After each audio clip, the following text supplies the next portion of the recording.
नमस्कार, मैं प्रिया। आज 2 दिसंबर चले जानते हैं बिहार की 25 बड़ी खबरों को। बिहार में शिक्षा विभाग में निकाली जाएंगी लगभग 8,000 नौकरियां। बिहार में नई सरकारी नौकरियां जल्द ही आने वाली है। यह नौकरियां शिक्षा विभाग में देखने को मिलेगी। नौकरियां देने की प्रक्रिया नए साल से शुरू हो जाएगी। मिली जानकारी के अनुसार बिहार में लगभग 8,000 फिजिकल टीचर की भर्ती होनी है।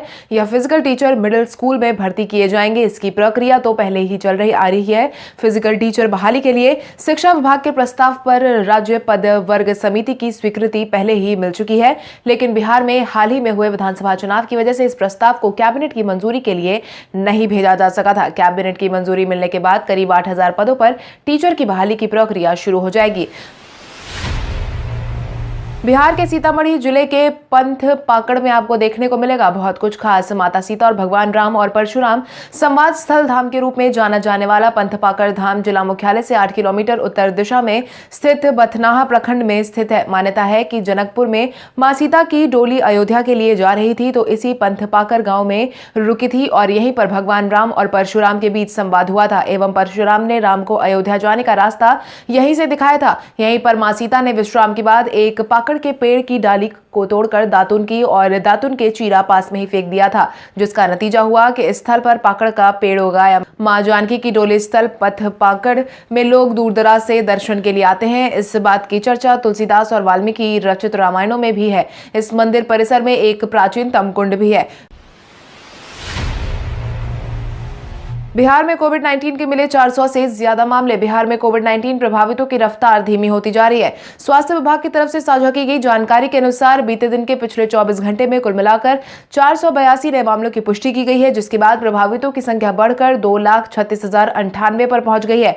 वहीं प्रभावित जिलों की संख्या की बात करें तो टॉप 3 जिलों में राजधानी पटना में कुल मिलाकर 133 मामले सामने आए हैं। इसके साथ ही औरंगाबाद में 39 और मुजफ्फरपुर में 38 मामले सामने आए हैं। अब बिहार में तेजी से लगाया जाएगा स्मार्ट प्रीपेड मीटर। बिहार राज्य का बिजली नुकसान दिन प्रतिदिन बढ़ता जा रहा है। मिली जानकारी के अनुसार बिहार राज्य का बिजली नुकसान वर्तमान समय में 33% से अधिक दर्ज किया गया है। नुकसान को देखते हुए बिजली विभाग की तरफ से स्मार्ट प्रीपेड मीटर लगाने की योजना अब शहर से शुरू करवाने की कवायद तेज हो गई है। खासकर शहरी और अर्ध शहरी इलाके जहां बिजली का नुकसान अधिक देखने को मिलता है, वहां सबसे पहले स्मार्ट प्रीपेड मीटर लगाए जाने का फैसला सुनाया गया है। अधिकारियों की माने तो नवादा, आरा, ढाका, बख्तियारपुर, दाऊदनगर, शेखपुरा, सासाराम, लखीसराय, मसौढ़ी, शेरघाटी, जहानाबाद, बिहारशरीफ, विक्रमगंज, बाढ़, नवगछिया, बरबीघा और मोकामा इलाके में 50% से अधिक के बिजली के नुकसान कंपनी को झेलने पड़ रहे हैं। बिहार में बर्फीले हवाओं के कारण तापमान में आएगी गिरावट। बिहार में बर्फीली हवाओं का असर देखने को मिलने वाला है। मिली जानकारी के अनुसार पर्वतीय क्षेत्रों से आ रही बर्फीली हवाओं के कारण बिहार में राजधानी पटना सहित विभिन्न शहरों में तापमान में गिरावट देखने को मिलेगी। मौसम रिपोर्ट के मुताबिक आने वाले कुछ दिनों में न्यूनतम तापमान में 1 से 2 डिग्री सेल्सियस की गिरावट देखने को मिल सकती है। दूसरी तरफ ठंड पड़ते ही स्किन से जुड़ी विभिन्न बीमारियों के मरीजों में भी बढ़ोतरी देखने को मिलेगी। पीएमसीएच, आईजीआईएमएस समेत शहर के विभिन्न अस्पतालों में ठंड में होने वाली स्किन की कई बीमारियों को लेकर अच्छी संख्या में मरीजों की आवाजाही शुरू हो गई है। बंद हो गया 71 साल पुराना जवाहर टॉकीज। एकीकृत बिहार का तीसरा सबसे पुराना और 71 साल से भागलपुर का मनोरंजन कर रहा सिनेमा हॉल जवाहर टॉकीज स्थायी तौर पर बंद कर दिया गया है। जवाहर टॉकीज की स्थापना 1950 को बरारी स्टेट के जमींदार नरेश मोहन ठाकुर ने की थी। आपको बता दें, नरेश बाबू कांग्रेस पार्टी में एमएलसी थे। इसी कारण देश के प्रथम प्रधानमंत्री जवाहरलाल नेहरू से वो काफी भावनात्मक रूप से जुड़े हुए थे। सिनेमा हॉल के वर्तमान मालिक प्रेमेंद्र मोहन ठाकुर बताते हैं कि इसी वजह से उन्होंने अपने सिनेमा हॉल का नाम जवाहर टॉकीज रखा था। आनंद विहार भागलपुर विक्रमशिला एक्सप्रेस का बदल गया time table. Vikramshila superfast special train का आनंद विहार टर्मिनल से परिचालन में बदलाव किया गया है। डाउन मार्ग में 1 दिसंबर से यह ट्रेन आनंद विहार टर्मिनल से दोपहर 2:40 के बाद दिन में 1:15 पर खुलेगी। आनंद विहार टर्मिनल से पटना जंक्शन की दूरी करीब 13 घंटे में करेगी। सोमवार को रेलवे ने विक्रमशिला का आनंद विहार से भागलपुर के बीच का नया समय सारणी जारी कर दिया है। नई टाइम टेबल के अनुसार अब पटना जंक्शन पर विक्रमशिला एक्सप्रेस डाउन मार्ग में पहले सुबह 2:10 पर पहुंचेगी और 10 मिनट के ठहराव के बाद 2:20 पर भागलपुर जंक्शन के लिए खुलेगी। आज बिहारी पहचान में हम बात करेंगे गुरमीत चौधरी की। गुरमीत चौधरी का जन्म 22 फरवरी 1984 को बिहार के भागलपुर जिले में हुआ था। रामायण सीरियल से घर घर में पहचान बनाने वाले गुरमीत चौधरी बिहार के ही रहने वाले हैं। गुरमीत चौधरी ने साल 2008 में भगवान राम की भूमिका निभाई थी। इतना ही नहीं, उन्होंने रामायण के अलावा गीत हुई सबसे पराई, पुनर्विवाह जैसे सीरियल में भी काम किया है। इसके साथ ही उन्होंने जी रिश्ते award for favourite popular face के अवार्ड से भी नवाजा जा चुका है। गुरमीत चौधरी ने अपने एक्टिंग करियर में सीरियल में तो काम किया ही, साथ ही उन्होंने कई फिल्मों में भी काम किया है। मगही पान के शौकीनों की संख्या में देखने को मिल रही है गिरावट। पान खाने के शौकीनों की कमी नहीं होती थी। बड़ी संख्या में लोग पान का सेवन करते थे। पान खाना लोग शुभ भी मानते थे और इससे पाचन क्रिया भी बेहतर होती है। परंतु समय के साथ पान के शौकीनों की संख्या कम होती जा रही है। वर्तमान स्थिति पर नजर डालें तो कुछ चुनिंदा लोग ही अब पान का सेवन करते हैं। पान के पत्ते की बिक्री नहीं होने से उत्पादकों की स्थिति दयनीय होती जा रही है। पान उत्पादक किसान इसकी खेती से मुंह मोड़ना भी शुरू कर चुके हैं। हालांकि लॉकडाउन की वजह से भी घी पान के उत्पादक किसानों को भारी नुकसान का सामना करना पड़ा। पान अनुसंधान केंद्र इस्लामपुर द्वारा किसानों की समस्या से निजात दिलवाने के लिए पान के पत्ते से तेल निकालने की यूनिट स्थापित करने का प्रोजेक्ट तैयार किया जा रहा है। बिहार कृषि विश्वविद्यालय सबौर को स्वीकृति के लिए पत्र भेज दिया गया था। मुख्यमंत्री नीतीश कुमार ने जुहू सफारी समेत कई निर्माण कार्यों का किया निरीक्षण। मुख्यमंत्री नीतीश कुमार बीते दिन राजगीर पहुंचे, जहां उन्होंने जुहू सफारी समेत कई निर्माण कार्यों का निरीक्षण किया। मिली जानकारी के अनुसार सबसे पहले वो निर्माण हो रहे 4 सीटर रोपवे का निरीक्षण करने पहुंचे। इस दौरान उन्होंने निर्माण एजेंसी को जनवरी महीने तक काम पूरा कर रोपवे को चालू करने का निर्देश दिया। मुख्यमंत्री नीतीश कुमार ने इस दौरान कहा कि जाड़े के मौसम में यहाँ देशी के अलावा विदेशी पर्यटक भी आते हैं, इसीलिए जनवरी में यह चालू हो जाना जरूरी है। इसके साथ ही उन्होंने बैटरी चलित गाड़ी से घोड़ा कटोरा पहुंचकर झील का निरीक्षण भी किया। इसके साथ ही वेणुवन पहुंचकर पार्क निर्माण कार्य का जायजा लिया। डीआईजी मनु महाराज ने 2 दरोगा को किया सस्पेंड। बिहार में इन दिनों कई अप्रिय वाक्यों की घटना सामने आ रही है। पिछले कुछ ही घंटों के भीतर कई बड़े बड़े वारदात को अंजाम दिया गया है, जिससे पुलिस की कार्यशैली पर सवाल उठने लगे हैं। लॉ एंड ऑर्डर को और भी ज्यादा मजबूत बनाने के लिए लापरवाह पुलिसकर्मियों के खिलाफ बड़ा एक्शन लिया जा रहा है। डीआईजी ने 2 दरोगा को इस बाबत सस्पेंड भी कर दिया है। मिली जानकारी के अनुसार मनु महाराज ने 2 दरोगा को तत्काल सस्पेंड किया है। काम में लापरवाही बरतने को लेकर इन पुलिस अफसरों के खिलाफ यह कदम उठाया गया है। इनके खिलाफ डीआईजी को शिकायत मिली थी।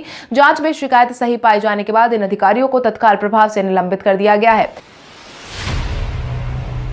बिहार में खोले जाएंगे 61 मोटर ड्राइविंग ट्रेनिंग स्कूल। सड़क दुर्घटना में कमी लाई जा सके और नौसिखिया वाहन चालकों को कुशल प्रशिक्षण दिया जा सके, इसके लिए बिहार में कुल मिलाकर 61 मोटर ड्राइविंग ट्रेनिंग स्कूल खोलने की कवायद तेज हो गई है। वहीं निजी क्षेत्र के संस्थानों या व्यक्तियों को रोजगार का एक बड़ा अवसर भी मिलने वाला है। परिवहन सचिव संजय कुमार अग्रवाल ने इस बात की जानकारी दी है और बताया है कि राज्य के निजी क्षेत्र में इच्छुक संस्थानों व्यक्तियों द्वारा आधुनिक तकनीक पर आधारित मोटर वाहन चालक प्रशिक्षण विद्यालय की स्थापना को बढ़ावा देने के लिए मोटर वाहन चालक प्रशिक्षण संस्थान प्रोत्साहन योजना शुरू की जा रही है। मोटर ड्राइविंग ट्रेनिंग स्कूल खोलने के लिए कई जिलों में जिलावार 3 श्रेणी में बैठक कर लक्ष्य निर्धारित किया गया है। कोविड-19 के माहौल में भी पटना आईआईटी ने अपना पिछला रिकॉर्ड तोड़ा। कोविड-19 में अगर सबसे ज्यादा कोई भी चीज प्रभावित हुई है तो वो है रोजगार। कोविड-19 के माहौल में लाखों लोगों की नौकरी भी चली गई है, लेकिन कुछ संस्थान ऐसे भी हैं जो इस दौरान लोगों को जॉब देने में कोताही नहीं बरतते देखे गए हैं। आईआईटी पटना, जिसमें कोरोना के माहौल में भी जॉब देने का रिकॉर्ड बनाया है। खास बात यह है कि जॉब देने के मामले में आईआईटी पटना ने अपना ही रिकॉर्ड तोड़ दिया है। बीटेक और एमटेक मिलाकर संस्थान के 83.51% स्टूडेंट्स का नया सिलेक्शन हुआ है। वहीं दूसरी तरफ सत्र 2019 और 20 में प्लेसमेंट की प्रक्रिया समाप्त हो गई है। परिवहन विभाग बिहार में 150 बसों की करेगा खरीदारी। परिवहन विभाग ने आने वाले समय में 150 बसों की खरीदारी करने का ऐलान किया है। विभाग ने इसकी पूरी तैयारी कर ली है। जल्द ही बसों की खरीदारी की जाएगी और पटना सहित राज्य के अन्य शहरों में इसका परिचालन भी शुरू करवाया जाएगा। आपकी जानकारी के लिए आपको बता दें, बीते दिन आयोजित करवाई गई समीक्षा बैठक में यह पाया गया कि राज्य में बसों की आवश्यकता अभी भी कई रूटों पर काफी ज्यादा है। विशेषकर अभी जिन रूटों पर गाड़ियां चल रही है वहां यात्रियों के बीच परिवहन निगम की बसों की मांग अधिक है। लोगों के बीच इसे दिलचस्पी को देखते हुए निगम ने तय किया है कि 150 बसों की और खरीदारी की जाएगी। सूबे में नए वित्तीय वर्ष का बजट बनाने के लिए ऑनलाइन सुझाव लेने की प्रक्रिया हुई शुरू। नए वित्तीय वर्ष 2021-22 के बजट को तैयार करने की प्रक्रिया शुरू हो गई है। कोविड-19 को देखते हुए विभागों से ऑनलाइन सुझाव लेने पर विचार किया जा रहा है। कोविड-19 के इस माहौल में इस बार विभागों के साथ बैठक नहीं होगी। अपने बजट के लिए वित्त विभाग ने इससे संबंधित पहल भी तेज कर दी है। नए बजट की रूपरेखा तैयार करने के लिए सभी विभागों से आय और व्यय का प्रारूप एकत्र करने की पहल भी तेज हो गई है। इसके लिए 2 दिसंबर से सभी विभागों के साथ वित्तीय विभाग की बारी है। बैठक का दौर भी शुरू होने जा रहा है, जो कि 9 दिसंबर तक जारी रहेगा।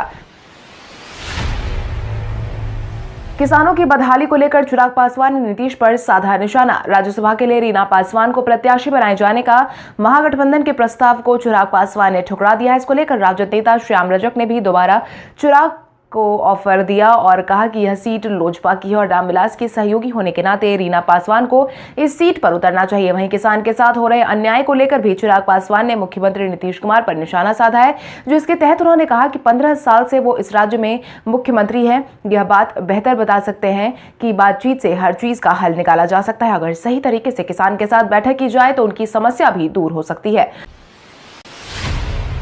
सुशील कुमार मोदी आज करेंगे राज्यसभा के लिए नामांकन। जहां राज्यसभा की एक सीट पूर्व केंद्रीय मंत्री रामविलास पासवान के गुजर जाने के बाद लोजपा के खेमे में रहने की उम्मीद जताई जा रही थी, वहीं भाजपा ने सुशील मोदी के नाम को सामने लाकर सबको चौंका दिया, जिसके बाद आज बिहार के उप मुख्यमंत्री सुशील कुमार मोदी नामांकन दर्ज करने वाले हैं। इसके बाद राज्यसभा चुनाव की लड़ाई दिलचस्प होती दिख रही है। वहीं मिली जानकारी के अनुसार नामांकन के दौरान सुशील मोदी के साथ मुख्यमंत्री नीतीश कुमार सहित अन्य नेता मौजूद रहेंगे। पटना के प्रमंडलीय आयुक्त संजय अग्रवाल के समक्ष नामांकन पत्र दाखिल किया जाएगा।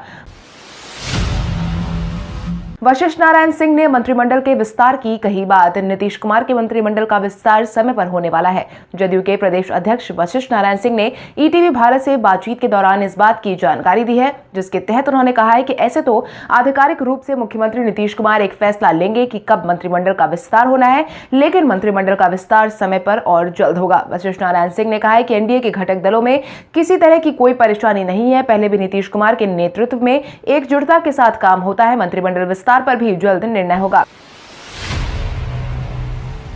आज प्रतिवाद दिवस के अवसर पर होने वाले आंदोलन को राजद ने दिया समर्थन। किसानों के आंदोलन पर लगातार पुलिस की तरफ से दिखाई जा रही सख्ती के बाद भारतीय कम्युनिस्ट पार्टी 2 दिसंबर को राज्य भर में परिवाद दिवस मनाने वाली है। राज्य भर में होने वाले इस विरोध प्रदर्शन को राजद ने भी अपना समर्थन दिया है। आपकी जानकारी के लिए आपको बता दें, आज राज्य के सभी जिलों में किसान आंदोलनकारियों के ऊपर सरकार की तरफ से दिखाई गए सख्ती के विरोध में प्रतिवाद दिवस मनाया जाएगा और जिला से लेकर प्रखंड एवं पंचायत स्तर तक धरना आदि आयोजित करवाए गए हैं। वहीं इस मुद्दे को लेकर राजद के पार्टी के प्रदेश प्रवक्ता चितरंजन गगन ने बताया है कि पार्टी के प्रदेश अध्यक्ष जगदानंद सिंह ने किसान विरोधी काले कानून के खिलाफ किसानों के इस आंदोलन को सक्रिय समर्थन देते हुए पार्टी पदाधिकारी, कार्यकर्ताओं और समर्थकों से आज के इस प्रतिरोध दिवस को ऐतिहासिक रूप से सफल बनाया जाए।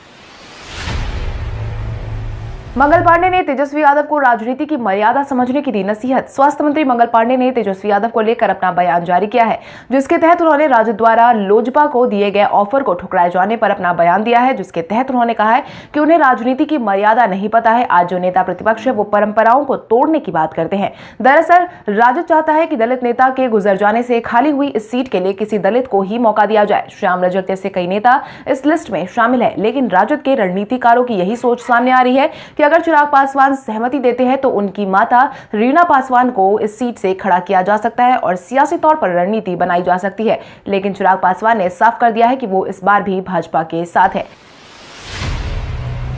भारत के इतिहास में आज की तारीख कई कारणों से है दर्ज। भारत के इतिहास में 2 दिसंबर का अपना ही एक खास महत्व है, क्योंकि इस दिन कई महत्वपूर्ण घटनाएं घटी जो इतिहास के पन्नों में हमेशा के लिए दर्ज होकर रह गई है। 1911 में भारत आने वाले ब्रिटेन के पहले राजा और रानी जॉर्ज पंचम और क्वीन मैरी बने।